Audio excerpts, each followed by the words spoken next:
새벽에 컨테이너 벽을 두드리는 바람 소리 때문에 잠에서 깼다고 합니다.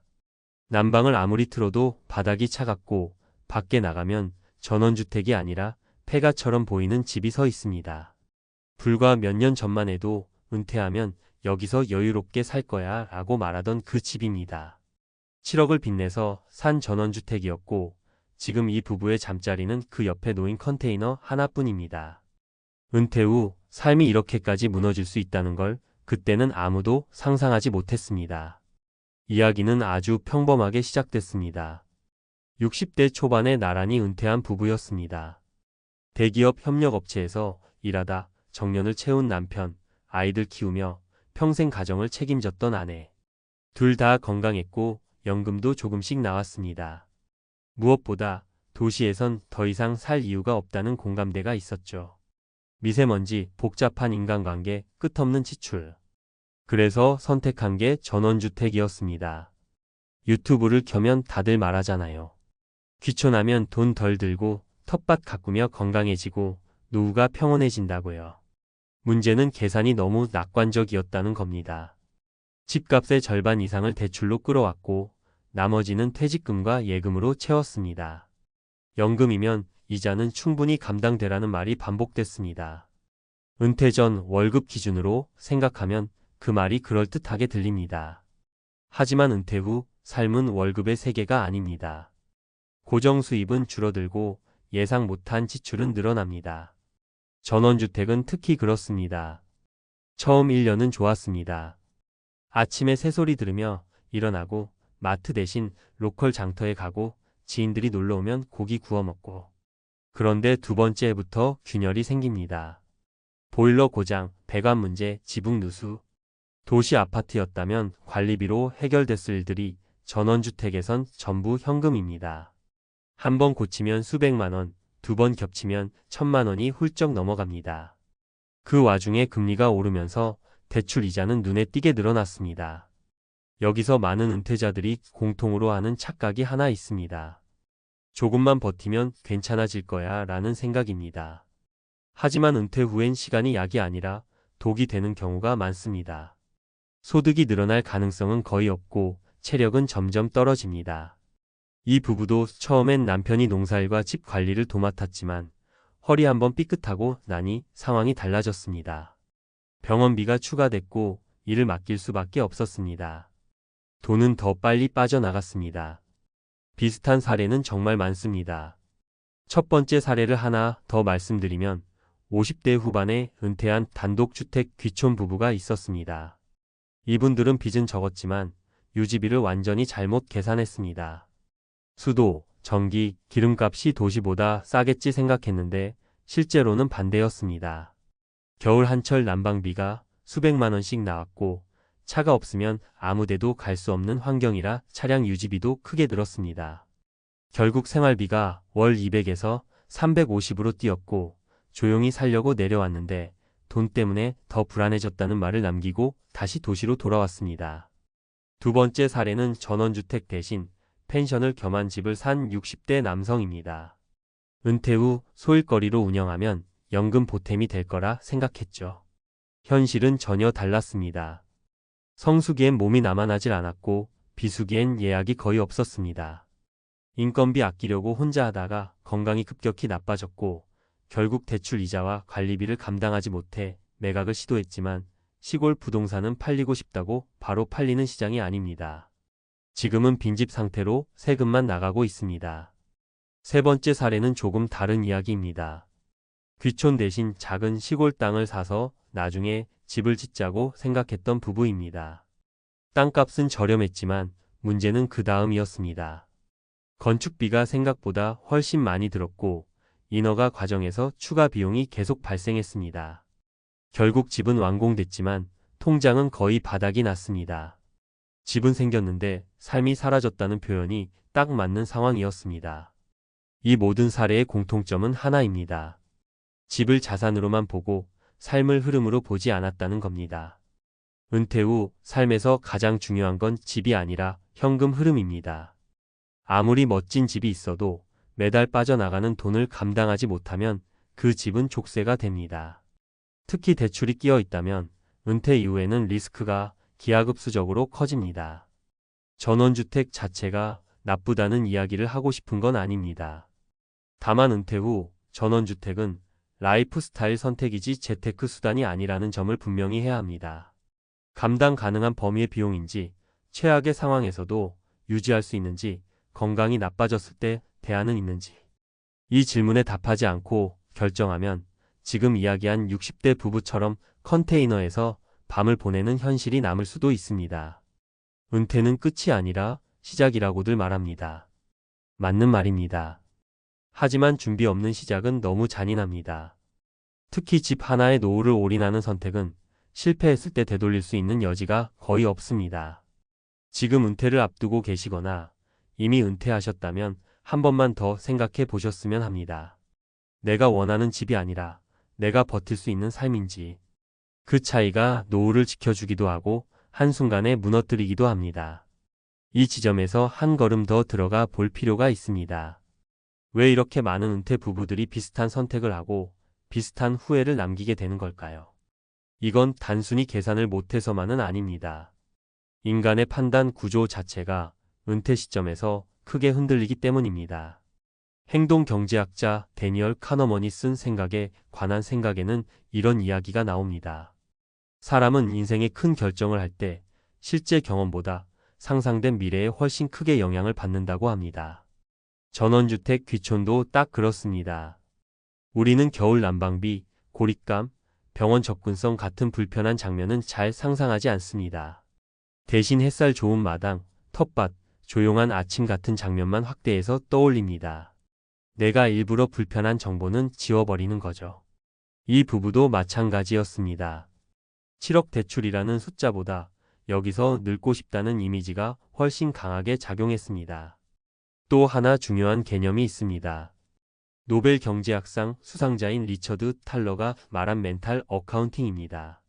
쉽게 말해 돈에 꼬리표를 붙여서 생각하는 습관입니다. 퇴직금은 한 번에 받은 큰 돈, 연금은 매달 들어오는 돈으로 분리해서 생각합니다.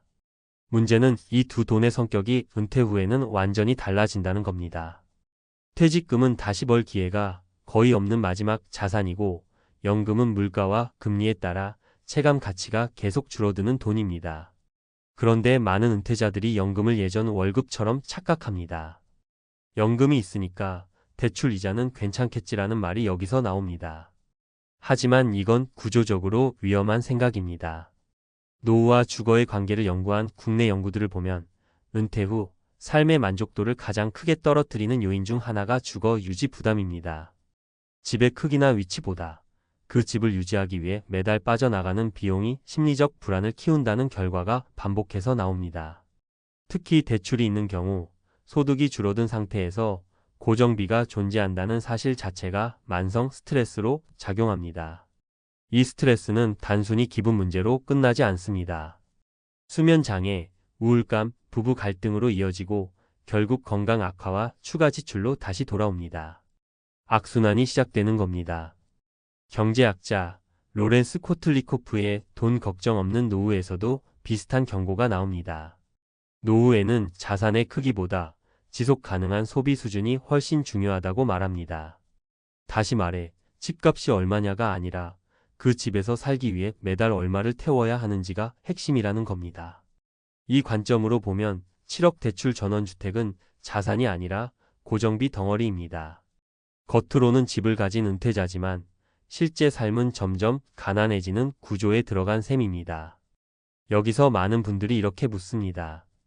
그럼 은퇴 후엔 집을 사면 안 됩니까? 꼭 그렇지는 않습니다. 다만 기준이 완전히 달라져야 합니다. 은퇴 전에는 집이 성취의 상징이지만 은퇴 후에는 유지 가능한 도구여야 합니다. 이걸 혼동하면 문제가 생깁니다. 은퇴 후 집 선택에서 가장 중요한 질문은 하나입니다. 아무 소득이 늘지 않아도 건강이 나빠져도 이 집을 버틸 수 있는가? 이 질문에 망설임이 생긴다면 그 집은 지금 단계에선 맞지 않을 가능성이 큽니다. 노후 심리를 연구한 로버트 에트칭리의 노년의 사회학에서도 흥미로운 지점이 나옵니다. 은퇴 직후에는 자유와 해방감이 크지만 시간이 지나면 통제감 상실이 더 큰 불안을 만든다고 합니다. 전원주택은 초기엔 자유의 상징처럼 보이지만 시간이 갈수록 관리해야 할 대상이 됩니다. 몸이 예전 같지 않은 상태에서 집이 삶을 지배하기 시작하면 만족도는 급격히 떨어집니다. 결국 이 60대 부부의 이야기는 특별한 실패담이 아닙니다. 너무 많은 사람들이 같은 착각을 반복하고 있다는 점에서 오히려 전형적인 사례에 가깝습니다. 은퇴 후 삶은 꿈을 크게 꾸는 시기가 아니라 위험을 최소화해야 하는 시기입니다. 멋진 집보다 중요한 건 잠을 편히 잘 수 있는 마음입니다. 통장이 아니라 생활의 리듬이 무너지지 않는 구조입니다. 전원주택이든 도시의 작은 집이든 선택의 기준은 단순해야 합니다. 이 집이 나를 편하게 해주는가, 아니면 나를 계속 일하게 만드는가? 이 질문에 솔직해질 수 있다면 컨테이너에서 밤을 보내는 선택은 적어도 피할 수 있을 겁니다. 은퇴 후 삶은 더 이상 만회할 시간이 많지 않다는 걸 이 부부의 이야기가 조용히 말해주고 있습니다. 아침에 눈을 떴는데 딱히 갈 곳이 떠오르지 않을 때가 있습니다. 출근할 회사는 이미 없고 전화벨도 잘 울리지 않고 집에 혼자 앉아 있자니 시계 소리만 크게 들립니다. 이때 문득 이런 생각이 스칩니다. 오늘 하루 나는 어디에 있어야 하지? 이 질문이 무서운 이유는 돈 때문이 아니라 존재감 때문입니다. 은퇴하고 나서 가장 먼저 무너지는 건 통장이 아니라 내가 머물 자리가 없다는 감각이라는 걸 많은 60대 분들이 뒤늦게 깨닫습니다. 처음엔 다들 이렇게 말하십니다. 은퇴하면 쉬고 책도 읽고 산책도 하고 여유롭게 살 줄 알았다고요. 그런데 막상 회사를 떠나고 몇 달이 지나면 하루가 너무 깁니다. 집은 쉬는 공간이지 하루를 버티는 공간이 아니거든요. 텔레비전은 계속 켜져 있는데 마음은 점점 더 가라앉습니다. 친구들은 아직 일하고 있고 가족은 각자 바쁩니다. 눈치 보지 않고 오래 머물 수 있는 곳, 돈을 쓰지 않아도 되는 곳, 말 안 해도 되는 곳이 필요해집니다. 그때 많은 60대들이 자연스럽게 향하는 곳이 바로 국립중앙도서관입니다. 도서관에 가보면 비슷한 풍경이 반복됩니다. 오전 일찍 도착해서 신문을 펼치고 점심 무렵엔 도시락이나 근처 식당을 이용하고 오후엔 조용히 책을 읽거나 노트에 무언가를 적습니다. 누군가와 크게 대화하지 않아도 이상하지 않고 혼자 있어도 외롭지 않은 공간입니다. 이게 단순히 책 좋아하는 사람들의 이야기가 아니라는 게 중요합니다. 이곳에 모이는 분들 중 상당수는 평생 책과 거리가 멀었던 분들입니다. 그럼에도 불구하고 도서관을 찾는 이유는 분명합니다. 하루를 안전하게 보낼 수 있기 때문입니다. 한 분은 이런 이야기를 하셨습니다. 대기업에서 30년 넘게 일하고 은퇴하셨는데 처음 몇 달은 정말 좋았다고 합니다. 늦잠 자고 여행 다니고 하고 싶은 걸 다 했다고요. 그런데 6달쯤 지나니 갑자기 아무도 자신을 필요로 하지 않는 느낌이 들기 시작했습니다. 집에 있으면 괜히 아내 눈치가 보이고 밖에 나가면 돈이 듭니다. 갈 곳이 마땅치 않던 어느 날 우연히 국립중앙도서관에 들어갔다고 합니다. 그날 하루가 너무 빨리 갔다고 하시더군요. 아무것도 하지 않았는데도 오늘을 잘 살았다는 느낌이 들었다고요. 그 뒤로 거의 매일 도서관에 출근하듯 나가신다고 했습니다. 또 다른 사례도 있습니다. 자영업을 하다 은퇴하신 분인데 사람 만나는 걸 좋아하셨던 분입니다. 은퇴 후엔 오히려 그게 독이 됐다고 합니다. 만날 사람이 없으니까요. 카페에 가면 괜히 주변이 시끄럽고 오래 앉아 있자니 눈치가 보였습니다. 그러다 도서관에서 비슷한 또래 분들을 자주 마주치게 됐고 말은 거의 안 섞지만 얼굴이 익어가면서 묘한 안정감이 생겼다고 합니다. 이분은 도서관을 말 안 해도 되는 인간관계라고 표현하셨습니다. 이게 은퇴 후 인간관계의 핵심을 찌르는 말입니다. 꼭 친해질 필요도 없고 멀어질 걱정도 없는 관계. 은퇴 후엔 이런 관계가 생각보다 중요합니다. 세 번째 사례는 조금 다릅니다. 공무원으로 정년퇴직하신 분인데 은퇴 후 갑자기 건강이 나빠졌다고 합니다. 특별히 큰 병은 없었지만 무기력증과 불면이 심해졌습니다. 병원에서는 규칙적인 생활을 하라는 말만 반복했죠. 그분이 선택한 게 도서관이었습니다. 매일 같은 시간에 나가서 같은 자리에 앉고 같은 루트로 점심을 먹고 돌아오는 생활을 만들었습니다. 몇 달이 지나자 수면도 안정되고 우울감도 많이 줄었다고 합니다. 돈을 벌지는 않지만 나만의 일정이 생겼다는 게 큰 차이였습니다. 이런 사례들을 보면 공통점이 분명합니다. 은퇴 후 삶에서 가장 중요한 건 수입 이전의 리듬입니다. 많은 분들이 은퇴 준비를 이야기할 때 연금, 자산, 투자만 떠올립니다. 물론 중요합니다. 하지만 그게 전부는 아닙니다. 하루를 어떻게 시작하고 어디에 머물며 언제 집에 돌아올지에 대한 그림이 없으면 사람은 쉽게 무너집니다. 그래서 국립중앙도서관은 단순한 문화시설이 아니라 은퇴한 60대들에게는 일종의 안전지대가 됩니다. 공포는 여기서 시작됩니다. 만약 이런 공간조차 없다면 어떻게 될까요? 집과 병원, 마트만 오가는 생활이 반복되면 삶은 점점 줄어듭니다. 사람은 생각보다 환경에 크게 영향을 받습니다. 조용하지만 살아있는 공간, 나와 비슷한 처지의 사람들이 있는 장소가 은퇴 후 정신 건강을 지탱해 줍니다. 그래서 도서관에 모이는 현상은 개인의 취향 문제가 아니라 사회적 신호에 가깝습니다. 은퇴자들이 갈 곳이 그만큼 부족하다는 뜻이기도 합니다. 이 이야기가 은퇴 준비와 연결되는 지점은 분명합니다. 은퇴 후 어디서 하루를 보낼 것인가를 미리 고민해 보셨는지 묻고 싶습니다.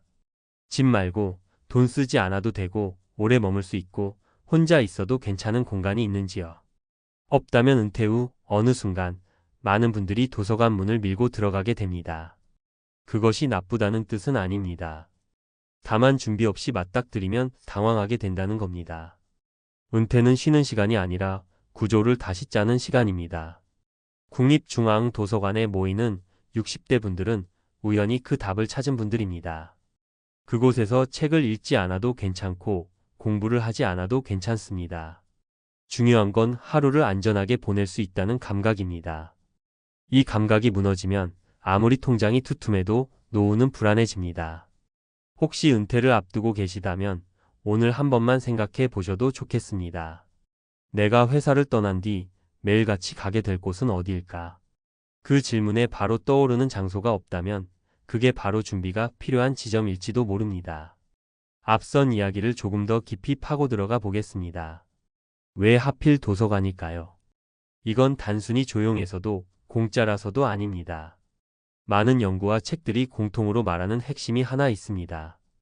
은퇴 이후 사람을 지탱하는 건 의미 있는 시간 구조라는 점입니다. 오스트리아 정신과 의사였던 빅터 프랭클은 죽음의 수용소에서에서 인간이 가장 빨리 무너지는 순간은 고통 자체가 아니라 이 시간을 왜 견뎌야 하는지 모를 때라고 말했습니다. 이 말은 은퇴자에게 그대로 적용됩니다. 회사라는 구조가 사라진 뒤 하루를 버텨야 할 이유가 사라지면 사람은 서서히 안쪽부터 무너집니다. 도서관은 대단한 목적을 주진 않지만 최소한 오늘도 여기 왔다라는 이유를 만들어줍니다. 그게 생각보다 큽니다. 노년학 연구에서도 비슷한 결론이 반복됩니다. 은퇴 후 우울감과 인지 저하를 분석한 여러 논문들을 보면 소득 수준보다 훨씬 중요한 변수가 규칙적인 외출 장소의 유무였습니다. 돈이 많아도 하루 종일 집에 머무는 사람보다 특별한 수입이 없어도 매일 같은 시간에 같은 장소로 나가는 사람이 정신건강 지표가 훨씬 안정적이었습니다. 도서관은 이 조건을 거의 완벽하게 충족합니다. 강제도 없고 성과도 요구하지 않지만 자연스러운 리듬을 만들어주니까요. 외과 의사이자 작가인 아툴 가완디도 어떻게 살 것인가에서 노년의 핵심 가치를 이렇게 정리합니다. 안전, 독립성, 그리고 의미. 흥미로운 건 이 세 가지가 반드시 돈으로만 해결되지 않는다는 점입니다. 누군가의 간섭 없이 혼자 결정할 수 있고 하루를 스스로 설계하고 있다는 감각만으로도 사람은 버텨낼 힘을 얻는다고 말합니다. 도서관에 앉아 책장을 넘기든 신문을 보든 그냥 시간을 보내든 그 선택권이 본인에게 있다는 사실 자체가 중요합니다. 또 하나 주목할 연구는 역할 상실에 관한 것입니다. 직장인은 은퇴와 동시에 사회적 역할을 잃습니다. 명함이 사라지고 전화가 줄어들고 더 이상 묻는 사람이 없어집니다. 이때 새로운 역할을 만들지 못하면 공허감이 빠르게 커집니다. 도서관에 다니는 60대 분들 중 상당수가 자신도 모르게 작은 역할을 만들어냅니다. 늘 같은 자리에 앉는 사람, 매일 신문을 정리하는 사람, 조용히 공부하는 사람. 아무도 시키지 않았지만 스스로를 그 공간의 일부로 인식하기 시작합니다. 이 미세한 소속감이 노후 삶의 균형을 잡아줍니다. 책 노년의 발견을 보면 은퇴 이후 행복도를 가르는 가장 큰 차이는 무언가를 배우고 있다고 느끼는가였습니다. 실제 학습이 아니어도 괜찮습니다. 새로운 정보를 접하고 세상과 끈이 이어져 있다는 느낌만 있어도 뇌의 활동성과 정서 안정이 크게 달라진다고 합니다. 도서관은 이 조건을 가장 부담 없이 충족하는 장소입니다. 학원처럼 성과를 요구하지 않고 모임처럼 관계를 강요하지도 않습니다. 그래서 이 현상을 단순히 노인들이 갈 데가 없어서라고만 보면 놓치는 게 많습니다. 사실은 은퇴 이후 삶의 본질적인 공백을 개인들이 각자 방식으로 메우고 있는 장면에 가깝습니다. 문제는 이걸 준비 없이 맞이할 때입니다. 은퇴 전에는 시간 구조가 외부에서 주어지지만 은퇴 후에는 스스로 만들어야 합니다. 이 전환을 연습하지 않으면 어느 날 갑자기 도서관이 유일한 피난처가 되어 버릴 수도 있습니다. 결국 질문은 이겁니다. 은퇴 후 나는 어떤 공간에서 어떤 리듬으로 누구의 눈치도 보지 않고 하루를 보낼 수 있을까? 도서관이 그 답일 수도 있고 아닐 수도 있습니다. 중요한 건 그 공간을 은퇴 전에 한 번이라도 그려봤느냐입니다. 논문과 책들이 반복해서 말하는 것도 바로 이것입니다. 노후를 지탱하는 건 거창한 계획이 아니라 매일 반복 가능한 아주 작은 구조라는 사실을요. 평생 한 번도 돈 때문에 밤잠을 설친 적 없던 사람이었거든요. 공기업에서 정년까지 버텼고 월급은 크지 않아도 끊기지 않았고 연금도 나온다고 믿었습니다. 그래서 은퇴가 무섭지 않았습니다. 오히려 주변에서 걱정할 때 속으로는 이런 생각을 했다고 하더군요. 나는 괜찮아. 준비 다 해놨잖아. 그런데 은퇴 후 딱 3년 그 괜찮다는 믿음이 산산조각 났습니다. 안정적일 줄 알았던 투자 하나 때문에요. 은퇴를 앞두고 그는 늘 같은 말을 들었습니다.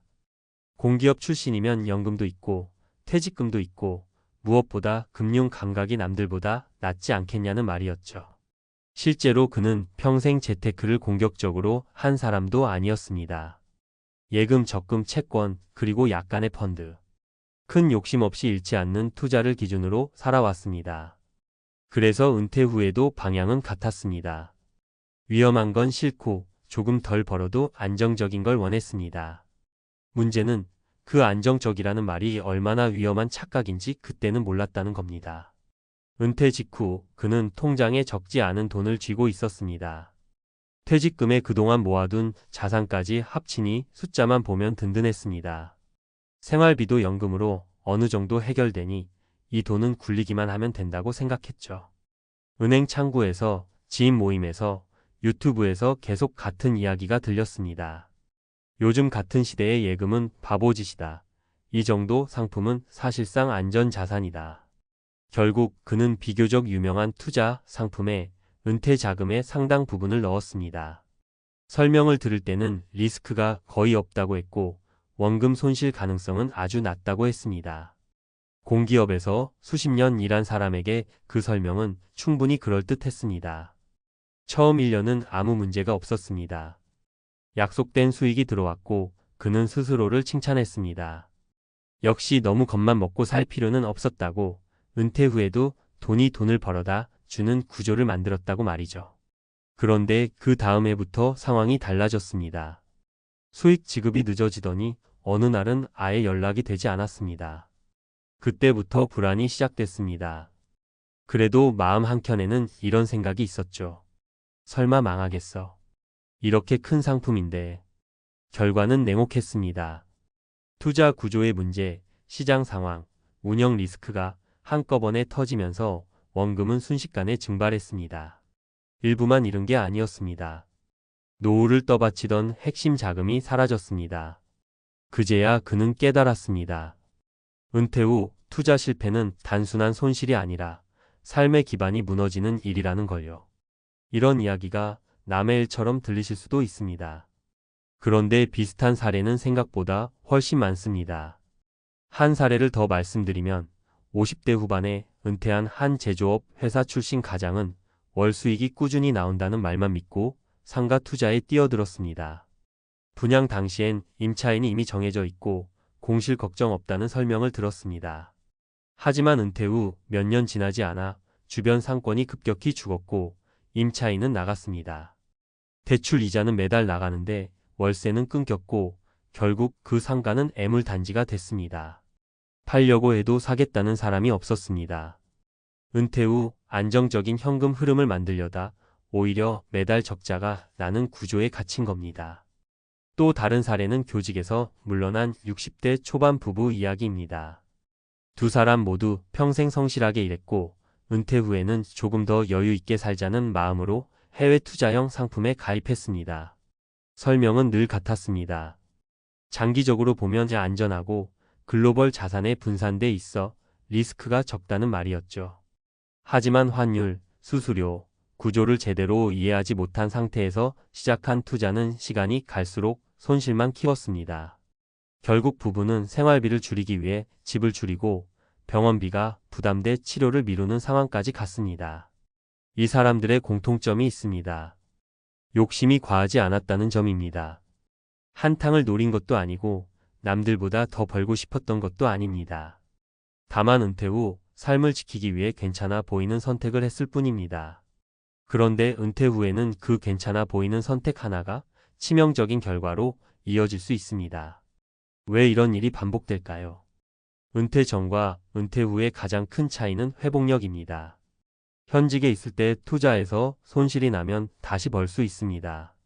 월급이 들어오고 시간이 있습니다. 하지만 은퇴 후에는 다릅니다. 잃은 돈을 다시 채울 시간이 없고 위험을 감당할 체력도 심리적 여유도 줄어듭니다.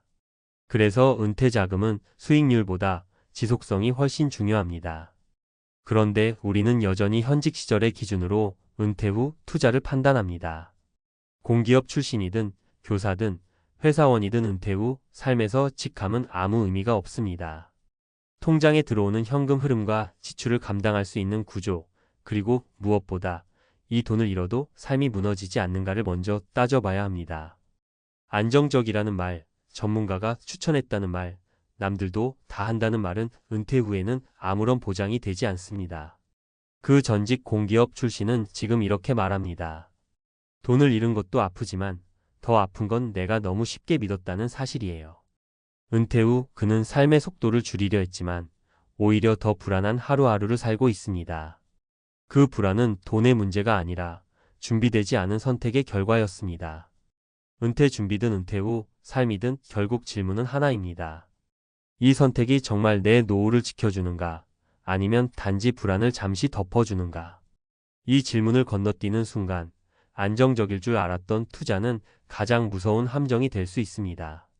앞선 이야기를 조금 떨어져서 보면 이건 개인의 판단 미스라기보다 은퇴 이후 인간이 구조적으로 빠지기 쉬운 함정에 더 가깝습니다. 이걸 감정 말고 연구와 책의 언어로 풀어보면 훨씬 또렷해집니다. 노벨 경제학상 수상자인 데니얼 카너먼은 그의 저서 생각에 관한 생각에서 이런 이야기를 합니다. 사람은 이익을 얻는 기쁨보다 손실에서 느끼는 고통을 훨씬 크게 인식한다고요. 문제는 은퇴 후에는 이 심리가 더 왜곡된다는 점입니다. 왜냐하면 은퇴자는 이미 큰 손실을 감당할 수 없는 상태이기 때문입니다. 그럼에도 불구하고 아이러니하게도 은퇴 직후 가장 위험한 선택을 많이 합니다. 이유는 단순합니다. 평생 모은 돈이 한 번에 눈앞에 나타나거든요. 통장 숫자가 커질수록 사람은 스스로를 과대평가합니다. 이 정도면 안전하게 굴릴 수 있겠지라는 착각이 시작됩니다. 은퇴자금 투자 실패 사례를 연구한 미국 CFP 보드와 MIT 공동 연구를 보면 은퇴 직후 35년 사이에 자산의 구조를 크게 바꾼 사람들 중 상당수가 이후 삶의 만족도가 급격히 떨어졌다고 합니다. 흥미로운 건 이 연구에서 실패의 원인이 지나치게 공격적인 투자가 아니라 중간 정도 위험이라고 인식된 상품들이었다는 점입니다. 고위험 투자는 애초에 경계하지만 안정적이면서 수익도 괜찮다는 상품에는 방어막이 무너집니다. 앞서 나온 공기업 출신 사례가 딱 여기에 해당합니다. 은퇴 후 자산 운용을 다룬 대표적인 책 How Much Can I Spend in Retirement? 에서 재무학자 웨이드 파우는 아주 단순하지만 무서운 말을 합니다. 은퇴 후 투자에서 가장 큰 리스크는 시장이 아니라 순서다. 이게 무슨 말이냐면 은퇴 초기에 손실이 발생하면 그 이후 시장이 회복돼도 은퇴자의 자산은 회복되지 않는 경우가 많다는 겁니다. 학계에서는 이걸 수익률 순서 리스크라고 부르는데 현직 시절에는 거의 체감하지 못하다가 은퇴 후에 치명적으로 작용합니다. 앞선 사례들처럼 은퇴 초반에 잘못된 투자를 하면 그 손실은 단순한 숫자가 아니라 남은 인생 전체의 생활 수준을 깎아먹습니다. 또 하나 주목할 연구가 있습니다. 하버드 고령연구소의 장기 추적 연구에 따르면 은퇴 후 경제적 불안을 겪는 사람들의 공통점은 자산 규모보다 현금 흐름의 예측 가능성이 낮다는 점이었습니다. 즉, 얼마를 가지고 있느냐보다 다음 달에도 이 돈이 들어올까를 확신하지 못하는 상태가 사람을 무너뜨립니다. 그래서 은퇴자에게 안정적 투자란 높은 수익률이 아니라 변수가 적은 구조여야 합니다. 그런데 현실에서는 이 두 개가 자주 뒤바뀝니다. 여기서 중요한 질문이 하나 나옵니다. 왜 그렇게 많은 은퇴자들이 전문가의 말, 금융기관의 설명, 유명 상품의 이름을 그대로 믿을까요? 카너먼의 연구에 따르면 사람은 불확실한 상황일수록 권위에 더 쉽게 의존합니다. 은퇴는 인생에서 가장 큰 불확실성의 시작입니다. 월급이 사라지고 역할이 사라지고 시간의 구조가 무너집니다. 이 상태에서 이건 안전합니다 라는 말을 듣는 순간 뇌는 검증을 멈춥니다. 그게 공기업 출신이든 교사든 임원이든 상관없습니다. 결국 은퇴 후 투자 실패는 돈의 문제가 아니라 의사결정 환경의 문제입니다. 현직 시절의 판단 기준을 은퇴 이후에도 그대로 가져온 것, 그리고 이 정도면 괜찮겠지라는 자기 확신이 만든 결과입니다.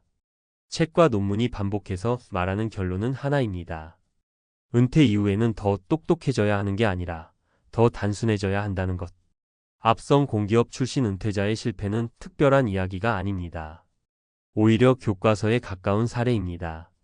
안정적일 줄 알았던 투자가 무너진 이유는 시장이 나빠서가 아니라 은퇴 후 삶의 규칙을 모르고 현직 시절의 게임을 계속했기 때문입니다. 은퇴 이후에 돈은 불리는 대상이 아니라 버텨주는 도구라는 사실을 잊는 순간 누구나 같은 길을 걸을 수 있습니다. 이 나이에 다시 출근 준비를 하게 될 줄은 정말 몰랐습니다. 정년은 아직 남았고 통장도 당장 바닥난 건 아닌데 왜 이렇게 숨이 막히는 걸까요? 월급은 반토막이 났고 퇴직은 생각보다 훨씬 빨랐고 앞으로 몇 년을 어떻게 버텨야 할지 아무도 답을 안 해줍니다. 이게 요즘 50대들이 가장 많이 하는 걱정입니다. 은퇴는 아직 먼 이야기라고 생각했는데 현실은 이미 시작돼 버렸습니다. 솔직히 말씀드리면요. 많은 분들이 그래도 50대면 아직 괜찮지 않나라고 말합니다. 그런데 그 말이 가장 무섭습니다. 아직 괜찮다는 말은 아직 아무 준비도 안 했다는 뜻으로 들리거든요. 회사에 다닐 땐 매달 월급이 들어오는 게 너무 당연해서 그게 끊기는 순간을 진지하게 상상해 본 적이 없었습니다. 정년까지는 그냥 쭉 갈 줄 알았고 퇴직금이랑 연금으로 어떻게든 되겠지 싶었습니다. 그런데 회사는 생각보다 빨리 등을 돌렸고 시장은 50대를 생각보다 차갑게 대합니다. 이 나이에 다시 일자리를 알아본다는 게 얼마나 자존심 상하고 두려운 일인지 겪어보신 분들은 압니다. 명함에 적힌 직함이 사라지는 순간 사람을 대하는 태도부터 달라집니다. 예전엔 회의실에서 중심에 앉아있던 사람이 이제는 면접실에서 뭐라도 할 수 있습니다 라고 말해야 하는 상황이 됩니다. 그래서 많은 50대가 은퇴 준비가 아니라 은퇴 생존을 고민하게 됩니다. 첫 번째 사례를 말씀드려 보겠습니다. 수도권에서 영업관리 일을 하던 50대 초반의 남자분 이야기입니다. 정년까지 5년은 남았다고 생각했는데 구조조정 대상이 되면서 명예퇴직을 권유받았습니다. 퇴직금을 받았지만 마음이 편하지는 않았습니다. 문제는 그 다음이었습니다. 재취업을 알아보니 이전 연봉의 절반도 제시받기 어렵더랍니다. 결국 선택한 건 물류센터 관리직이었습니다. 월급은 확실히 줄었지만 이분이 가장 안도했던 건 아직 현역이라는 느낌이었습니다. 통장 숫자보다 내가 아직 사회에 필요하다는 감각이 더 중요하다는 걸 그때 처음 알았다고 하시더군요. 두 번째 사례는 여성분입니다. 대기업 협력사에서 회계 일을 하다가 회사가 통째로 정리되면서 한순간에 일자리를 잃었습니다. 아이들은 아직 독립 전이었고 남편 수입만으로는 불안했습니다. 처음엔 집에서 쉬면서 은퇴를 받아들이려 했지만 몇 달 만에 우울감이 밀려왔다고 합니다. 결국 선택한 일은 동네 병원 원무과였습니다. 수입은 예전보다 훨씬 적었지만 생활 리듬이 생기고 사람을 만나는 것만으로도 삶이 다시 정리되는 느낌을 받았다고 합니다. 이분이 하신 말이 인상 깊었습니다. 돈도 중요하지만 아무 역할도 없는 사람이 되는 게 더 무섭더라고요. 세 번째 사례는 조금 다른 이야기입니다. 중견기업 기술직으로 오래 일하던 분인데 퇴직 후 바로 쉬지 않고 계약직 자문 형태로 일을 이어갔습니다. 수입은 줄었지만 일을 완전히 끊지 않은 덕분에 은퇴에 대한 공포가 훨씬 덜했다고 합니다. 이분은 은퇴를 한 번에 끊어내는 게 아니라 속도를 줄이듯 넘어가야 한다고 말씀하시더군요. 갑자기 멈추면 몸도 마음도 같이 무너진다는 겁니다. 이 사례들의 공통점이 있습니다. 다들 원래 계획했던 은퇴 시점보다 훨씬 빨리 현실과 마주했다는 점입니다. 그리고 중요한 건 다시 일을 시작한 이유가 단순히 돈 때문만은 아니었다는 겁니다. 물론 수입은 중요합니다. 하지만 그보다 더 큰 건 불안입니다. 아무 소득도 없이 시간이 흘러가는 것에 대한 두려움, 사회에서 밀려났다는 느낌, 그리고 앞으로 더 나빠질 수 있다는 공포가 사람을 다시 일터로 끌어냅니다. 은퇴 준비를 이야기할 때 많은 분들이 숫자부터 계산합니다. 얼마가 있어야 하나, 연금은 얼마나 나오나. 물론 필요합니다. 그런데 정작 놓치는 게 하나 있습니다. 은퇴 후에도 내가 어떤 역할을 할 수 있는 사람인가 하는 질문입니다. 이 질문에 답이 없는 상태에서 은퇴를 맞으면 통장에 돈이 있어도 마음은 금방 무너집니다. 요즘 50대들이 다시 일터에 서는 이유는 단순합니다. 완전히 준비된 은퇴가 거의 없기 때문입니다. 회사는 더 이상 평생을 책임지지 않고 사회는 50대를 자동으로 환영하지 않습니다. 그렇다고 손 놓고 있을 수도 없습니다. 그래서 많은 분들이 월급이 줄어든 걸 알면서도 정년 전 퇴직이라는 현실을 받아들이면서도 다른 일을 시작합니다. 이걸 실패라고 부를 필요는 없습니다. 오히려 늦게나마 현실을 직시한 선택이라고 봐야 합니다. 은퇴는 어느 날 갑자기 오는 이벤트가 아니라 몇 년에 걸쳐 천천히 적응해야 하는 과정입니다. 그 과정에서 다시 일해보는 경험은 생각보다 큰 자산이 됩니다. 수입도 남고 자신감도 남고 무엇보다 아직 끝나지 않았다는 감각을 지킬 수 있습니다. 혹시 지금 비슷한 상황에 계시다면요.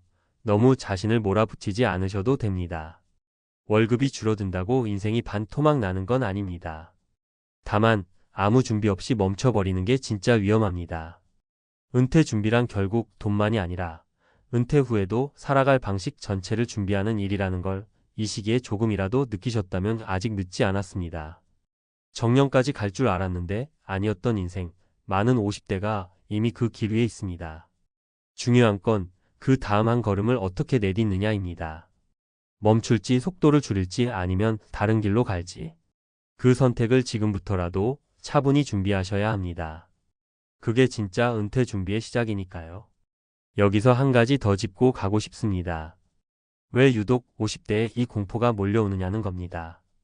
이건 개인이 유난히 불안해서가 아니라 구조적인 문제에 가깝습니다. 실제로 경제학과 노년학 연구를 보면 50대 초중반은 소득과 심리 안정이 동시에 꺾이기 시작하는 구간으로 설명됩니다. 일은 줄어드는데 책임은 가장 많을 때입니다. 부모 부양, 자녀 독립, 내 집 유지비, 건강 비용까지 한꺼번에 몰려옵니다. 이 시기에 퇴직이 앞당겨지면 충격은 배로 커질 수밖에 없습니다. 미국의 경제학자 로버트 머튼이 강조한 개념 중에 소득의 연속성이라는 말이 있습니다. 은퇴를 한 번에 끊어내는 사람일수록 삶의 만족도가 급격히 떨어지고 단계적으로 소득과 역할을 줄여나간 사람일수록 은퇴 적응이 훨씬 안정적이라는 겁니다. 이건 단순한 이론이 아니라 실제 은퇴자 수천 명을 추적한 연구에서 반복해서 확인된 결과입니다. 다시 말해 월급이 줄어들더라도 완전히 끊기지 않는 상태를 유지하는 게 심리적으로 훨씬 안전하다는 뜻입니다. 비슷한 이야기를 다이위드 지로에서도 합니다. 이 책에서 인상 깊은 대목이 하나 있습니다. 돈은 모으는 것보다 어떻게 쓰고 언제 멈출지를 설계하지 않으면 오히려 삶의 질을 갉아먹는다는 내용입니다. 많은 사람들이 은퇴 후에도 불안한 이유는 돈이 없어서가 아니라 돈을 어떤 흐름으로 가져갈지 그림이 없기 때문이라고 말합니다. 그래서 50대에 다시 일을 시작하는 사람들은 본능적으로 그 공백을 메우려는 겁니다. 통장 잔고보다 내일도 반복되는 하루가 있다는 사실이 사람을 버티게 합니다. 국내 연구에서도 비슷한 결과가 나옵니다. 한국보건사회연구원의 고령화 관련 논문들을 보면 은퇴 후 소득이 완전히 단절된 집단보다 소액이라도 지속적인 근로소득이나 사회적 역할이 있는 집단이 우울감, 무기력, 건강 악화 비율이 훨씬 낮게 나타납니다. 여기서 중요한 포인트는 금액이 아닙니다. 절반 월급이어도 심지어 그보다 적어도 상관없습니다. 나는 여전히 움직이고 있다는 감각이 핵심입니다. 이걸 다르게 말하면 은퇴 준비의 실패는 돈의 부족이 아니라 전환 설계의 부재라고 볼 수 있습니다. 우리는 정년이라는 숫자만 준비하지 그 이후의 속도 조절은 거의 배우지 않았습니다. 회사에서 갑자기 끊기듯 나오는 구조는 인간의 생애 리듬과 전혀 맞지 않습니다. 그래서 많은 50대가 은퇴를 맞이하자마자 불안, 분노, 자존감 붕괴를 동시에 겪습니다. 이건 개인의 약함이 아니라 시스템의 문제에 가깝습니다. 그래서 저는 50대에 다시 일터에 서는 선택을 실패라고 부르지 않습니다. 오히려 가장 현실적인 적응 전략이라고 봅니다. 완전 은퇴와 완전 현역 사이에는 수많은 중간 단계가 있습니다. 계약직, 파트타임, 자문, 소규모 자영업, 지역 기반 일자리 같은 것들입니다. 이 단계들을 거치지 않고 바로 멈춰버리면 돈보다 먼저 무너지는 게 마음입니다. 책 더 사이칼러지 오브 리타이어먼트에서도 같은 결론을 내립니다. 은퇴 후 가장 큰 리스크는 재정이 아니라 정체성 상실이라고 말합니다. 내가 누구인지 설명할 말이 사라질 때 사람은 생각보다 빨리 무너진다는 겁니다. 그래서 은퇴 후에도 스스로를 설명할 수 있는 한 줄의 역할이 필요합니다. 나는 아직 일한다. 나는 여기에 쓰임이 있다. 이 문장이 유지되는 한 삶은 쉽게 무너지지 않습니다. 결국 월급이 반 토막 나도 퇴직이 예상보다 빨라도 다시 일터에 선 50대들은 본능적으로 이 사실을 알고 있었던 겁니다. 돈을 벌기 위해서라기보다 무너지지 않기 위해서입니다. 은퇴 준비란 통장에 숫자를 쌓는 일이기도 하지만 그 숫자가 줄어들어도 나를 지탱할 구조를 만드는 일입니다. 이걸 이해하는 순간 다시 일하는 선택은 패배가 아니라 생존 전략으로 보이기 시작합니다. 지금 이 글을 읽고 계신 분도 아마 비슷한 고민을 하고 계실 겁니다. 정년은 아직인데 마음은 이미 불안해졌다면 그건 이상한 신호가 아닙니다. 오히려 지금이 전환을 설계해야 할 시점이라는 신호일 수 있습니다. 은퇴는 멈춤이 아니라 속도를 바꾸는 일이라는 걸요. 이 관점 하나만 바뀌어도 50대 이후의 삶은 훨씬 덜 무서워질 수 있습니다. 아침에 눈을 떴는데요. 아직 쉰 지는 한참 됐고 통장은 줄어들 줄 알았는데 오히려 숫자가 그대로이거나 조금씩 늘어 있습니다. 이 장면이 남 얘기처럼 들리시면 솔직히 그게 정상입니다. 왜냐하면 대부분은 이렇게 생각하시거든요. 30에 은퇴하면 40에 불안해지고 50에 무너진다. 아무리 FIR이니 조기 은퇴니 해도 결국 다시 일하게 될 거다. 그런데요. 실제로는 30에 은퇴하고 20해가 지나도 여전히 돈 걱정 없이 사는 사람들이 분명히 있습니다. 문제는 이 사람들이 특별히 운이 좋았거나 비트코인 대박을 맞았거나 부모님이 건물주였기 때문이 아니라는 겁니다. 오히려 이걸 모르면 은퇴 준비를 아무리 해도 중간에 무너질 확률이 훨씬 높아집니다. 은퇴를 앞두신 분들이나 이미 은퇴하신 분들 대부분이 가장 무서워하는 순간이 언제인지 아십니까? 통장 잔고가 줄어드는 걸 처음 체감하는 날입니다. 회사 다닐 때는 월급이 들어오니까 지출이 있어도 불안하지 않습니다. 그런데 은퇴하고 나서 처음으로 이번 달은 마이너스네라는 생각이 들면 그때부터 머릿속이 온통 돈 생각으로 가득 차기 시작합니다. 오늘 커피 한 잔이 아깝고 여행 계획이 부담스럽고 심지어 쉬고 있는 자신이 죄인처럼 느껴집니다. 그래서 많은 분들이 은퇴 후 몇 년 지나지 않아 다시 일을 찾습니다. 돈 때문이 아니라 불안 때문에요. 그런데 30에 은퇴해서 이 공포를 겪지 않고 20년을 버틴 사람들은 출발점부터 다릅니다. 이 사람들은 은퇴를 돈을 얼마나 모았느냐로 정의하지 않았습니다. 대신 내가 통제할 수 없는 지출이 얼마나 되느냐를 먼저 계산했습니다. 다시 말해 수익률이 아니라 생활 구조를 먼저 만들었습니다. 첫 번째 사례를 하나 말씀드리겠습니다. 이 사람은 IT 회사에서 일하다 30에 은퇴했습니다. 연봉이 엄청났던 것도 아닙니다. 대신 20 후반부터 집을 소유하지 않기로 결정했습니다. 집을 자산이 아니라 고정비 폭탄으로 봤거든요. 임대료가 낮은 지역으로 옮겼고 자동차도 소유하지 않았습니다. 대신 평생 고정비가 얼마나 드는지 계산했고 그 금액의 2배가 나오는 포트폴리오를 만든 뒤 회사를 나왔습니다. 중요한 건 이 사람이 투자 천재가 아니라는 점입니다. 수익률은 시장 평균보다 조금 낮았습니다. 대신 지출 변동성이 거의 없었습니다. 경기 침체가 와도 금리가 올라가도 이 사람의 생활은 거의 흔들리지 않았습니다.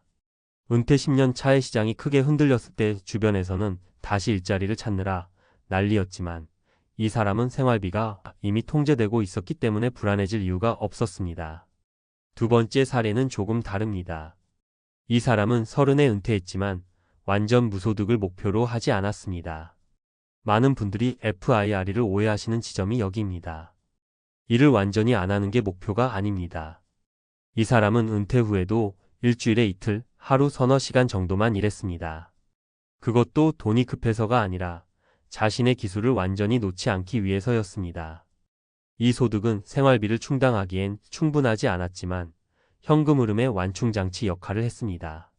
시장이 좋을 땐 투자금이 늘고 시장이 나쁠 땐 이 소득이 심리적 안전망이 되어줬습니다.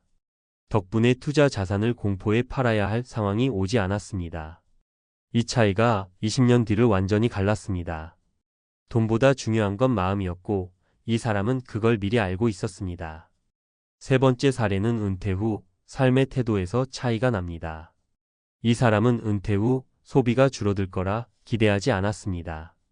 대신 소비의 성격이 바뀔 거라고 봤습니다. 외식과 쇼핑은 줄어들었지만 건강과 관계, 배움에는 돈을 아끼지 않았습니다. 헬스비, 운동, 소규모 모임, 공부 모임에 꾸준히 투자했습니다. 결과적으로 의료비가 크게 줄었고 외로움에서 오는 충동 소비도 거의 없었습니다. 은퇴 후 많은 분들이 예상치 못한 지출로 무너집니다.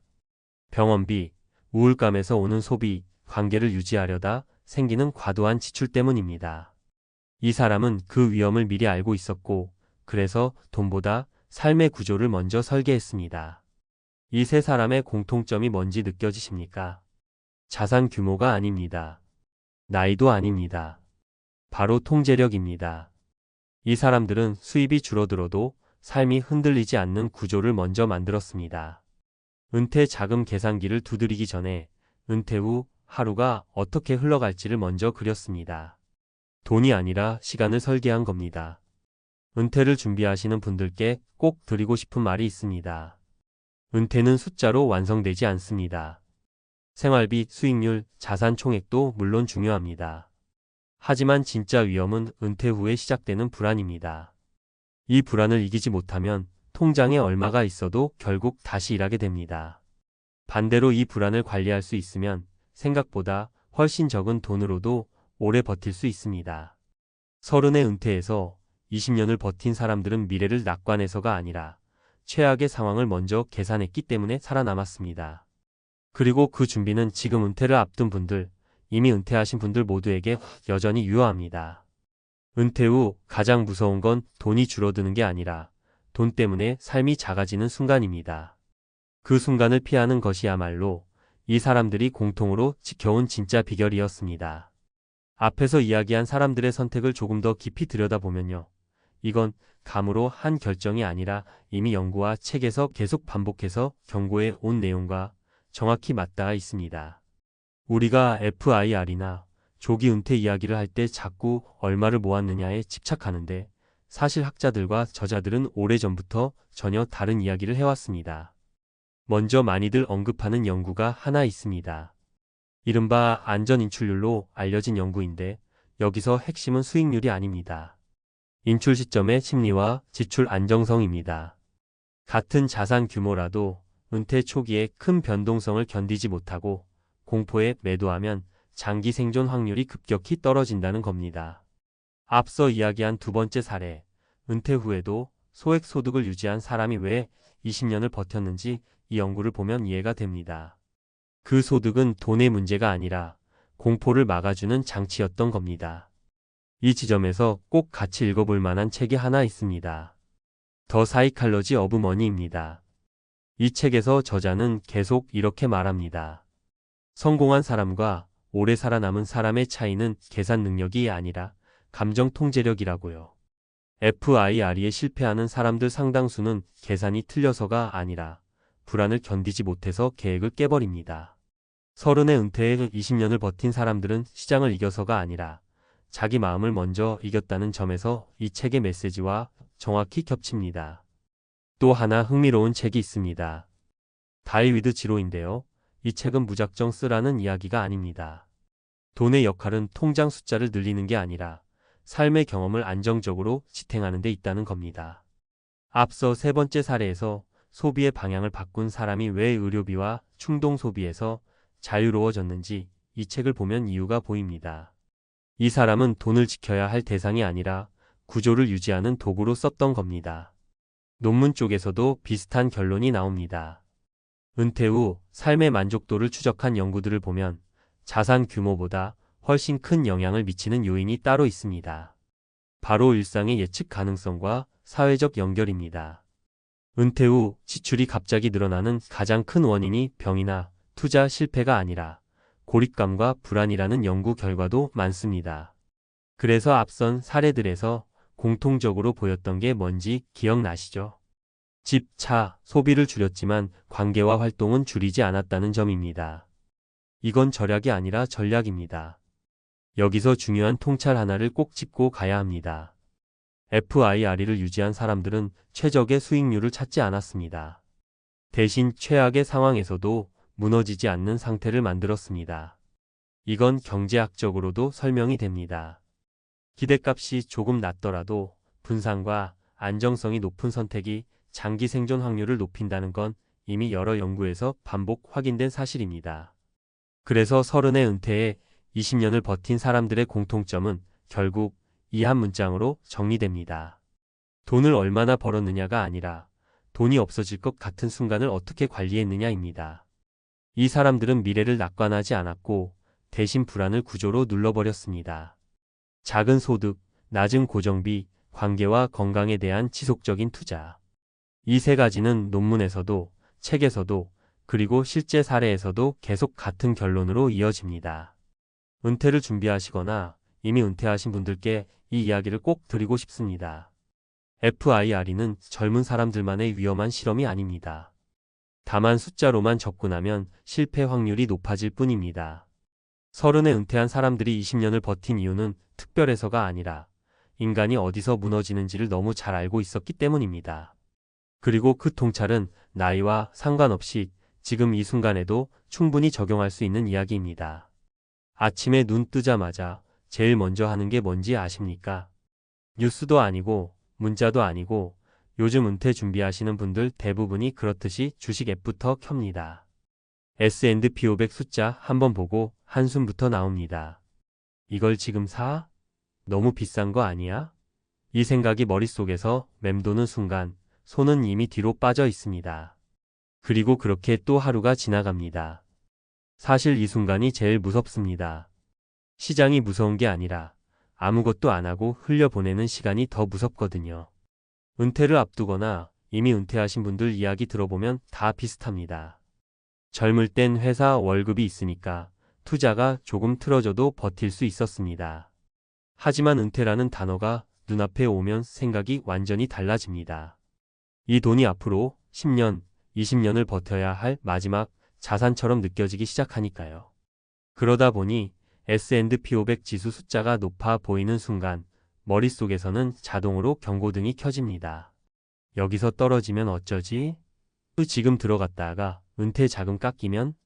이 공포가 손을 묶어버립니다. 그런데 재미있는 건요.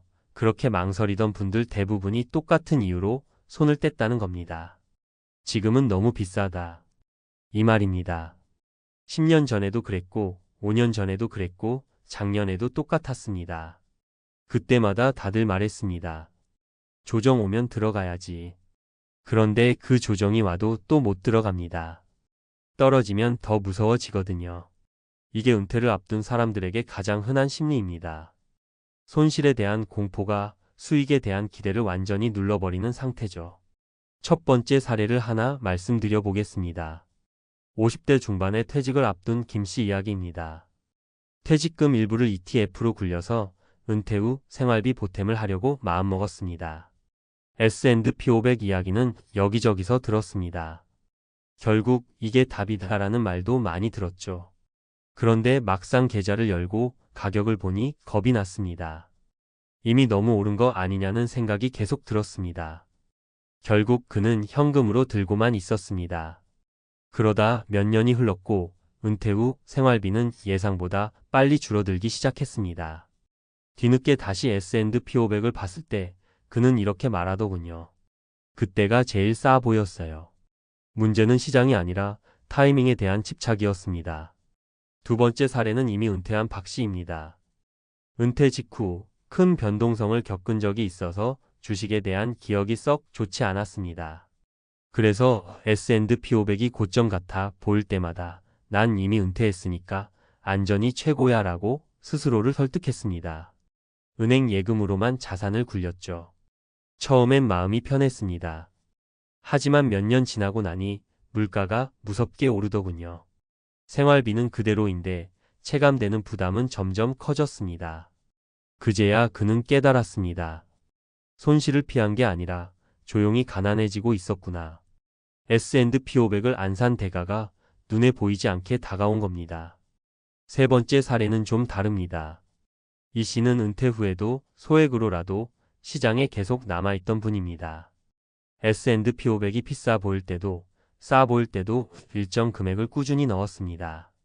처음엔 본인도 불안했다고 합니다. 이게 맞나? 싶은 순간이 한두 번이 아니었죠. 하지만 시간이 지나고 나서 돌아보니 가격이 아니라 계속 시장에 있었던 것이 가장 큰 차이를 만들었다고 말합니다. 은퇴 후에도 매달 들어오는 배당과 자산 증가를 보면서 심리적 안정감이 완전히 달라졌다고 하더군요. 이 세 사례를 놓고 보면 공통점이 분명합니다. S&P 500이 비싸 보인다는 느낌은 사실 숫자의 문제가 아니라 마음의 문제라는 겁니다. 특히 은퇴를 앞두거나 은퇴한 분들은 손실에 대한 공포가 훨씬 큽니다. 행동경제학에서도 이걸 손실회피 성향이라고 부르죠. 같은 금액이라도 얻는 기쁨보다 잃는 고통을 훨씬 크게 느끼는 겁니다. 그래서 가격이 높아 보이는 순간 뇌는 자동으로 위험이라고 판단합니다. 하지만 은퇴 준비나 은퇴 후 삶에서 중요한 건 단기 가격이 아닙니다. 시간입니다. 은퇴했다고 해서 투자 시간이 끝난 게 아닙니다. 평균적으로 은퇴 후에도 20년, 길게는 30년을 살아가야 합니다. 그 긴 시간 동안 자산이 물가를 이기지 못하면 생활은 점점 팍팍해질 수밖에 없습니다. S&P 500이 비싸 보이는 이유는 우리가 지금 이 순간만 보고 있기 때문입니다. 10년, 20년 단위로 보면 이야기가 완전히 달라집니다. 많은 분들이 은퇴 후에는 공격적인 투자는 안 된다고 말합니다. 맞는 말입니다. 하지만 공격적인 투자를 안 한다는 게 시장에서 완전히 손을 떼는 걸 의미하지는 않습니다. S&P 500을 전 재산처럼 몰빵하라는 이야기가 아닙니다. 다만 일정 비율이라도 성장 자산을 유지하지 않으면 은퇴 후 삶은 생각보다 빠르게 위축될 수 있습니다. 실제로 은퇴 후 가장 후회하는 선택 중 하나가 너무 안전하게만 갔다는 이야기입니다. 가격이 무서워서 손을 뗀다는 말 정말 많이 들었습니다. 그런데 솔직히 말씀드리면요. 가격이 무서운 게 아니라 불확실한 미래가 무서운 겁니다. 이 돈으로 끝까지 버틸 수 있을까라는 불안이 S&P 500 숫자에 투영되는 거죠. 그래서 숫자를 탓하게 됩니다. 하지만 숫자는 늘 변합니다. 변하지 않는 건 우리의 시간과 생활비입니다. 은퇴 준비나 은퇴 후 삶에서 투자는 용기의 문제가 아니라 구조의 문제입니다. 한 번에 들어가느냐 많으냐가 아니라 어떻게 나눠서 얼마나 오래 가져갈 것인가의 문제입니다. S&P 500이 비싸 보일수록 한 번에 다 들어가려는 생각을 내려놓는 게 오히려 답일 수 있습니다. 조금씩 꾸준히 시장 안에 머무르는 선택 말입니다. 지금도 S&P 500 가격 보고 손 떼고 계신 분들 많으실 겁니다. 그 마음 충분히 이해합니다. 저라도 은퇴 앞두고 똑같이 고민했을 겁니다. 다만 한 가지는 꼭 말씀드리고 싶습니다.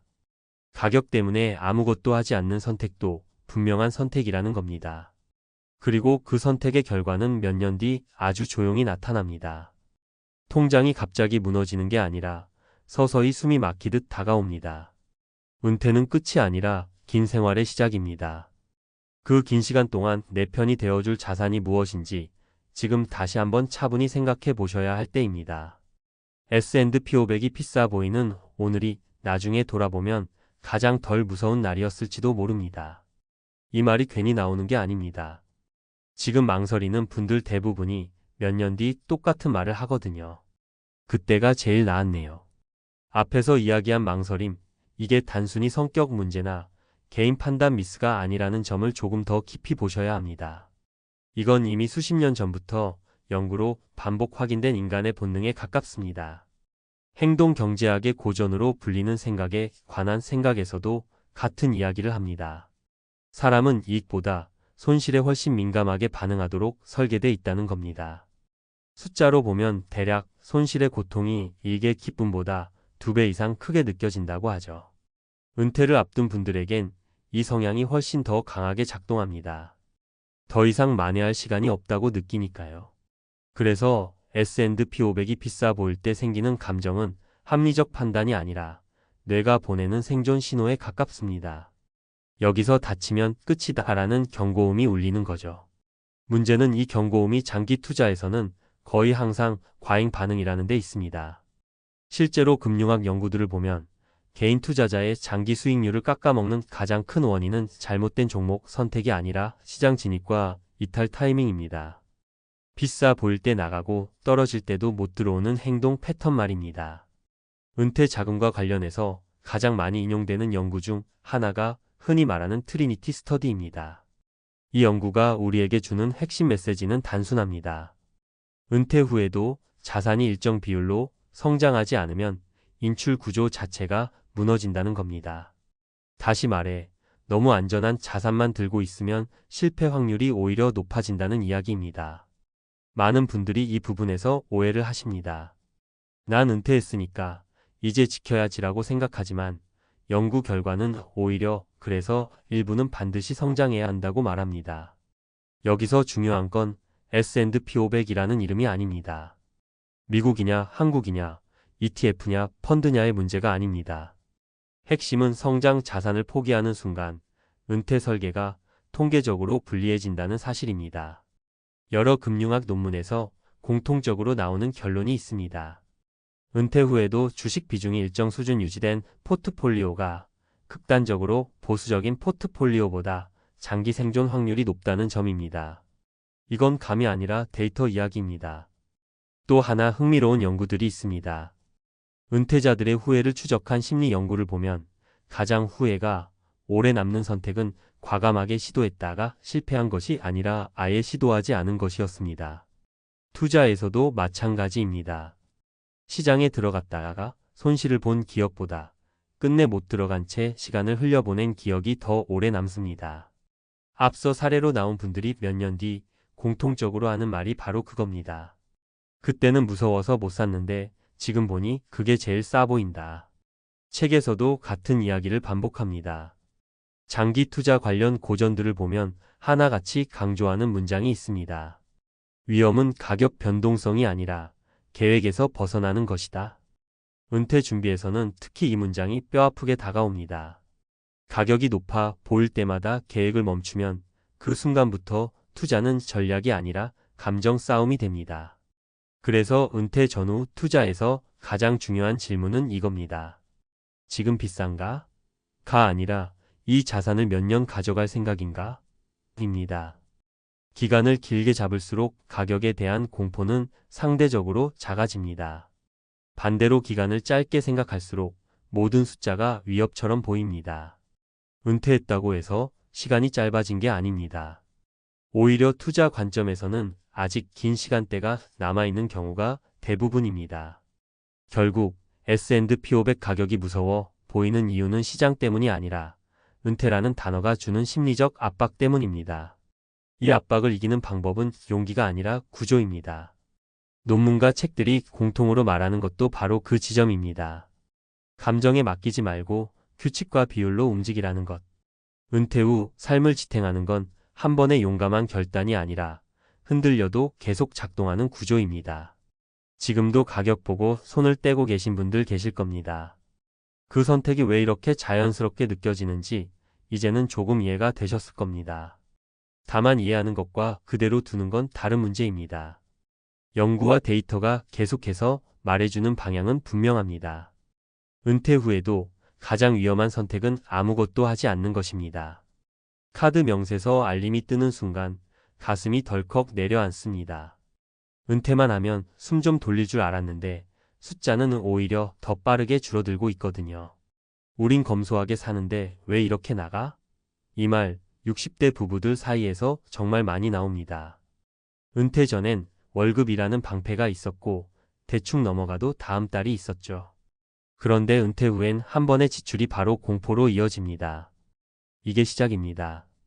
은퇴 후 삶에서 가장 무서운 순간은 큰 투자 실패가 아니라 매달 반복되는 작은 예상 밖의 지출이라는 걸 깨닫는 순간이거든요. 많은 분들이 은퇴 준비를 하면서 이렇게 생각하십니다. 집도 있고 차도 있고 아이들 다 키웠고 연금도 나오니 생활비는 확 줄겠지. 그런데 막상 은퇴하고 1년만 지나면 부부가 마주 앉아 같은 말을 합니다. 우리가 뭘 잘못 계산한 걸까? 이 질문의 답은 의외로 단순합니다. 줄어들 줄 알았던 지출이 안 줄어든 게 아니라 아예 다른 지출이 생겼기 때문입니다. 그것도 꽤 치명적인 것들로요. 첫 번째로 많이들 충격받는 게 병원과 건강 관련 지출입니다. 은퇴 전에는 회사 건강검진, 단체 보험, 직장 근처 병원 덕을 많이 봤습니다. 아프면 참고 일하다가 주말에 해결하면 됐죠. 그런데 은퇴 후에는 시간이 많아지면서 몸의 작은 신호들이 전부 눈에 들어옵니다. 허리, 무릎, 위, 혈압, 당뇨, 치아까지 하나씩 챙기다 보면 병원 가는 날이 일상이 됩니다. 문제는 이게 한 번에 끝나는 비용이 아니라는 겁니다. 약값은 매달 고정으로 나가고 비급여 검사나 치료는 생각보다 부담이 큽니다. 실제로 은퇴한 지 2년 된 한 부부는 큰 병은 없는데 병원비가 월세처럼 나간다고 하시더군요. 은퇴 전엔 상상도 못했던 구조입니다. 두 번째는 식비입니다. 은퇴하면 외식 줄고 집밥 늘 거라고 생각하시죠. 그런데 현실은 정반대인 경우가 많습니다. 집에 있는 시간이 늘면서 하루 3끼를 전부 집에서 해결하거나 귀찮아서 외식을 하게 됩니다. 특히 부부 둘이만 남으면 요리하기 애매해져서 배달이나 간단한 외식이 잦아집니다. 예전엔 점심은 회사에서 해결했는데 이제는 매일 점심값이 통장에서 빠져나갑니다. 10,000원짜리 점심이 뭐 대수야라고 생각하다가 한 달 지나서 합계를 보면 말이 안 나옵니다. 은퇴 후 식비는 줄어드는 항목이 아니라 관리 안 하면 가장 빨리 불어나는 항목입니다. 세 번째는 인간관계와 여가비입니다. 은퇴하면 사람 만날 일이 줄어들 거라 생각하지만 초반엔 오히려 반대입니다. 그동안 못 만났던 친구, 동호회, 친척 모임이 한꺼번에 몰려옵니다. 거기에 여행, 취미, 문화생활까지 겹치면 지출이 눈덩이처럼 커집니다. 특히 은퇴 초반 12년은 보상 심리가 작동합니다. 이 정도는 누려도 되지라는 생각이 반복되죠. 문제는 이 시기가 가장 돈 관리가 느슨해지는 시기라는 겁니다. 실제로 한 부부는 은퇴 첫 해의 여행과 모임에 집중하다가 2년 차에 들어서서야 통장을 보고 현실을 깨달았다고 하시더군요.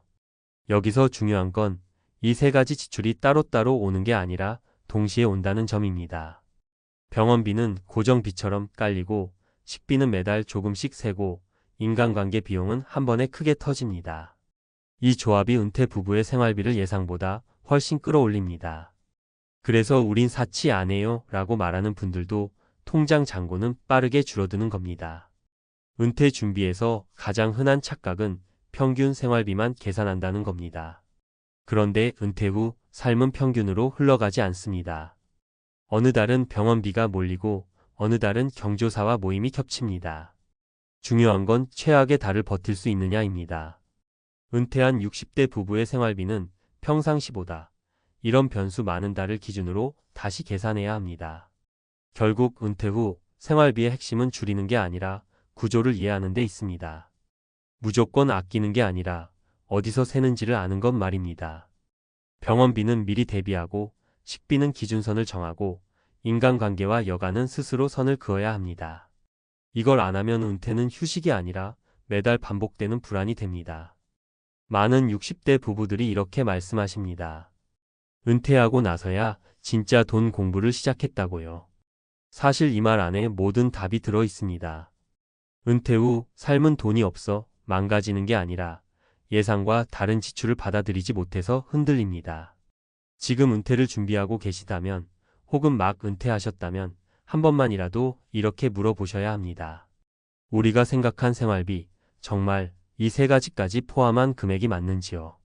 이 질문을 피하면 은퇴 후 가장 먼저 무너지는 건 통장이 아니라 마음일 수 있습니다.